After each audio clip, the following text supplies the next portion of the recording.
So a post that went viral a couple of days ago about a article that was posted a few weeks ago about an article that was posted a month ago dealing with this Reddit group or this website where a bunch of men were posting or were either posting or visiting watching women be drugged and put to sleep is a really heinous thing. The problem is that the poster that happened a couple of weeks ago misquoted the article that was posted a month ago. CNN posted an article um, basically exposing this group that were drugging their wives or women in general. And well, they said wives. They said wives. And posting videos of them sleeping, which is, again, horrible. But the poster who took that article and did something really stupid. Instead of actually reading the article or actually digesting the article, understanding it, she posted that 62 million men visit this website or was on this website drugging women just to take videos of them sleeping, which that was wrong.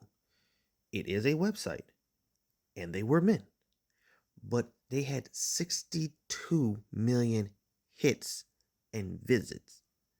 The actual number of men posting is what you would think, somewhere in the thousands, somewhere in the 100,000. Okay, in other words, a small population of men. And now the plot has completely left the building. Instead of focusing on this small group of men doing this to a small group of women and trying to find a way to get these small group of men and put them underneath jails across America because of a misquote of a Twitter post of an article that was posted by a reputable news station. It has now sparked this entire, it's not even a debate. It's pretty much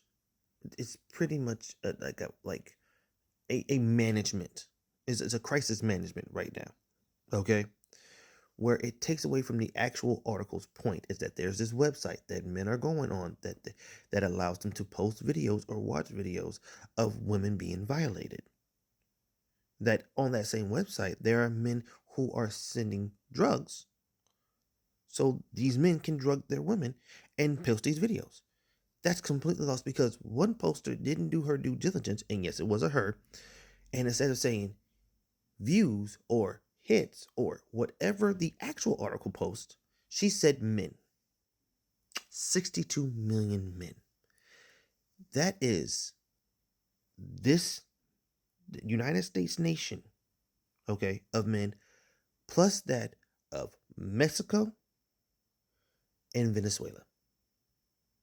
Think about that, okay? That's three different nations worth of men. And then they had to all say it was all based in the US, which they got right. So they're saying that a population twice its size in the United States, okay, of men were on this one singular website. That's a 1-to-1. 1-to-1. And that makes no sense. And now I won't say reignited, it just reaffirms the whole men hate women, women hate men. Because some woman didn't do her due diligence to give the actual facts. Again, it's more manageable when you have all the facts. And everybody agrees this is terrible. But when you write something where a website has so many views and the same amount of views equals to the same amount of men, that's a 1-to-1 impossibility. This is TikTok. It gets hundreds and hundreds of millions of views because there are hundreds of million people on TikTok. And guess what? It's not all based in the United States.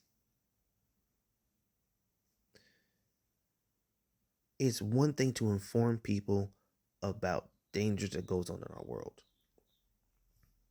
No one's going to argue with that. But the problem is if you're trying to sensationalize something that completely overrides the actual narrative that needs to be spoken. And that is just what this woman did. She even corrected herself, kinda. But by that time, right now we're in April 21st. It's April 21st right now.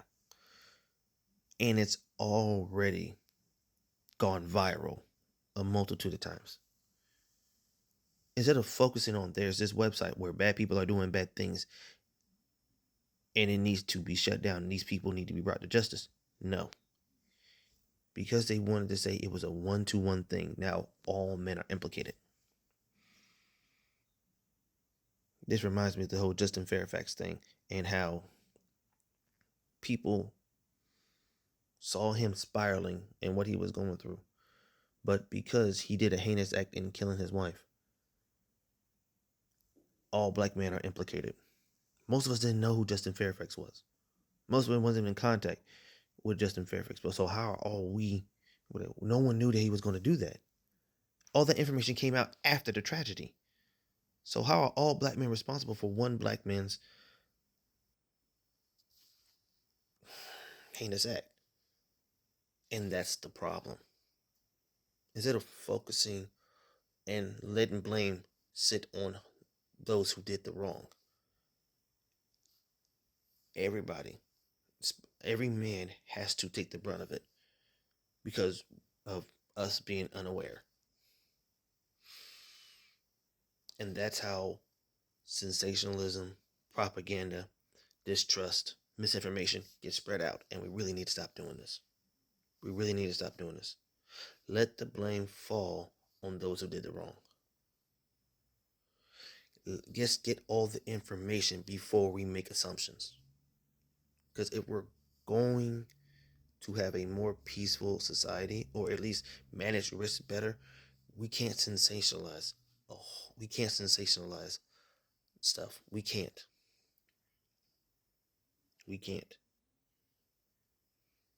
We can't build trust if all we're doing is dealing with rumors and gossip. And we really need to work on that.